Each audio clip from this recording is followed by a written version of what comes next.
Well, these objects kept coming over flying the same kind of formation that we fly in our fighters. Where were you flying? We were flying in Germany, and we were flying F-86s. And they would come over and do the same maneuvers that we make, except every once in a while one of them would go zip. And you just can't do that in a fighter, a conventional fighter. Was this on radar or was this visual? No, it was on visual. You could see them from what started was the weatherman was tracking a weather balloon, and he saw these objects with his binoculars. And so that started people getting out and looking at them, and then we decided to put some airplanes up and see what they were. But we couldn't get to them. They were higher and faster. So we couldn't tell whether they were large and a long ways away or whether they were smaller and closer in. It was difficult to gauge exactly what their size was.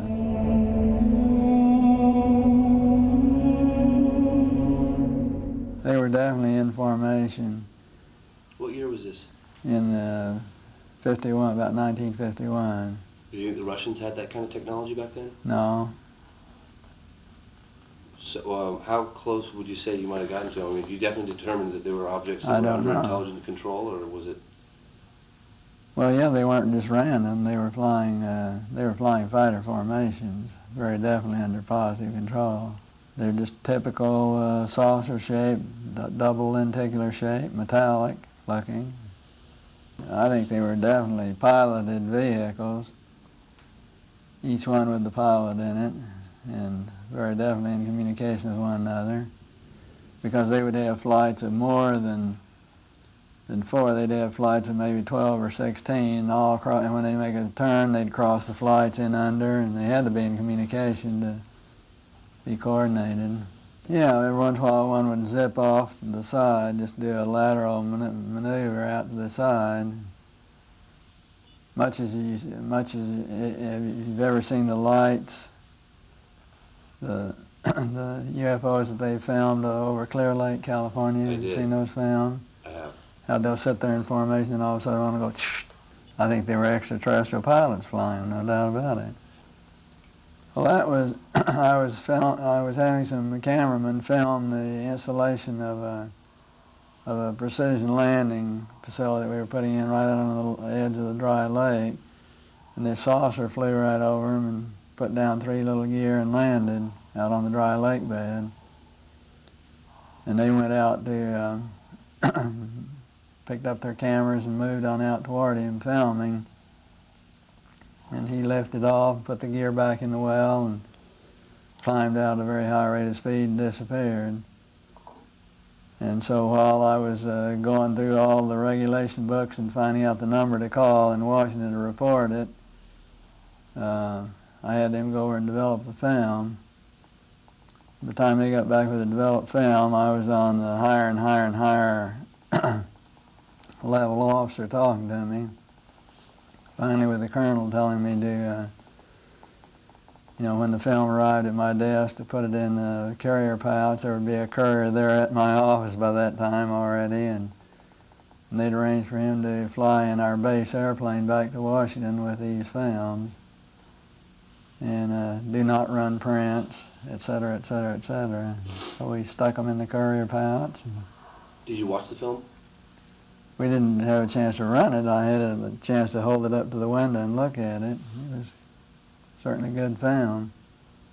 Good close-up shots? Good close-up shot.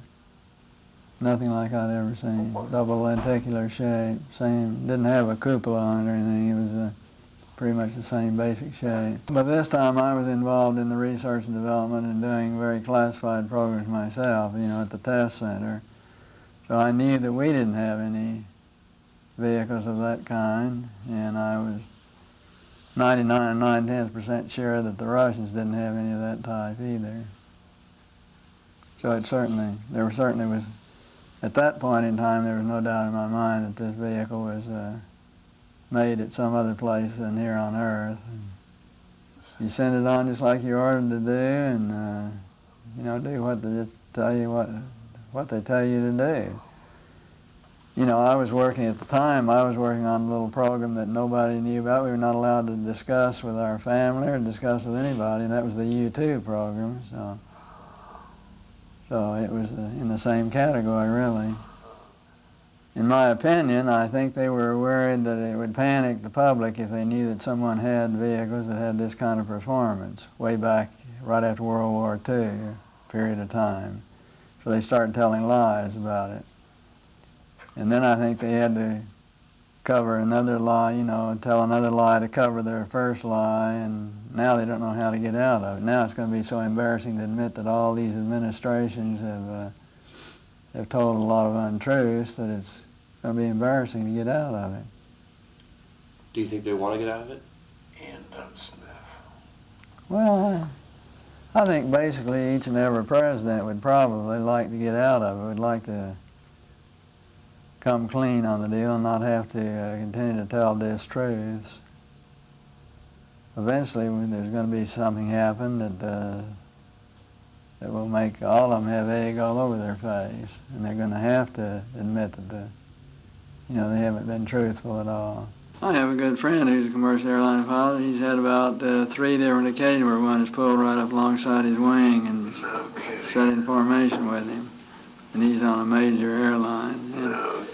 But the airline has a policy that their crews don't ever talk about UFOs. McDivitt had one sighting. You know, and on each and every flight, you had your flight plan that was out every hour, every day, hour, minute, and second. And at a certain time, particular time, if you looked to a certain degree azimuth, at a certain elevation, you would see a bright object or see some kind of an object, because we track all this space debris. And so we knew where an awful lot of it would be and what you'd expect to see. But he saw this one thing shining out there that was not listed on his space debris chart. So he decided to get a picture of it. And he did. He got a picture of it, but of course it was bright, metallic, and it glinted so that all you got are just the bright glint. You can't really tell any details what it was. And then he saw it for a few minutes. They tracked it, got the one picture of it, but nobody knew what it was. Well, somebody's kept it pretty secret for quite a while, haven't they? Well, I think the only thing that really changed and I think everybody changed, on space flight to some extent, but I think probably the biggest influence that it had was it's a real humbler, because when you look at this beautiful big universe that God has created for us, and you realize you're about that part of it, it makes you feel just about that big. Sure takes one down a few notches.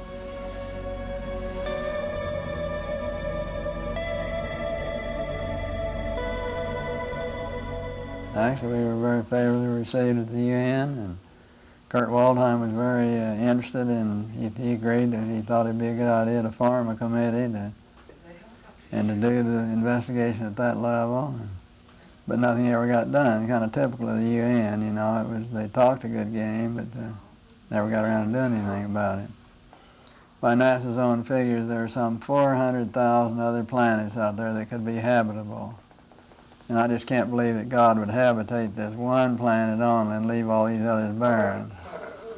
In my personal opinion, based on no facts at all, I just feel that we're out here in the hinterland of all the galaxies. We're way out in the sticks, and that a lot of these other galaxies are closer to one another, and I think they probably have a lot of travel to and from them. And once in a while, we'll get a few travelers, stragglers, or more distant ones come through from distant other galaxies. We should form a group at the UN level to start gathering information from around the world, and when you get sightings and information and investigations, actually let it be handled and coordinated from that level, because there were a lot of countries that had information, and there were a lot of countries like Russia is now. The government of Russia now works directly with the civilian UFO groups. And you have a difference from country to country to country, but have all this information come together and be correlated in one place would really be a benefit to really try and determine what is real and what is fake. Just thinking about what we could do from a technical point of view, some of them may be remotely operated. They may be radio controlled, so to speak, like we call unmanned unpiloted vehicles. Some of them may be that. I think some of them undoubtedly have crews in them and have other people, and in my opinion, I think those people are probably very similar to us. Do you think they recovered one of those saucers that you saw? Very likely. And I think definitely there was something other than a weather balloon there. Well, I think the truth has been very submerged in all the lies that have been told. I'd like to think they reversed engineered it, did something with it, did some benefit with it, which would be the logical thing to do. Did you ever try to, did you know where that footage went of the flying saucer that landed on the tarmac? Went to Washington, that's all that I know. Did you ever keep in touch with anybody about it or discuss it? How would I keep in touch with anybody about it? There's no way within the military or within the government of keeping track of something that is classified unless you're directly involved in it, and I was not. So I had no way of knowing what happened to it. Was it included in part of the Project Blue Book investigation? No, it was not. And that was one of the complaints I had about Project Blue Book, which in my opinion, Project Blue Book was totally a whitewash. There were a number of other things on Blue Book that I had the occasion to know about that were not included in Blue Book either. Well, that was one of the reasons we did the U2 program the way we did it, was because we hadn't put no classification at all on it, because when you classify a program, then a congressman or a senator think they can go out and tell the whole details. They're privileged to be able to do that. Totally trample all over security and tell the details about whoever they want to. Didn't classify it all, and until Powers was shot down, the world really didn't know about U-2s, or at least in the United States. In my opinion, I think they are coming from some other planet. I think there's no doubt in my mind. I think they're for real. I think eventually we'll find out that there's regular travel here on this Earth from other planets. I think we have a lot of potential learning from them if we can just set up the schedule of how to go about doing it. I think they're just the same as we are, just a little higher, a little further, and a little faster. And they can come land in my backyard anytime. If they want to come land in my backyard, I'd welcome them. To ready, so they came out to the plane. But prior to that, this just hovered over the plane for a short period of time, and then it vanished. We were told later that it was picked up on radar. It wasn't as if you actually saw it glide away. It was like in a wisp, it was gone.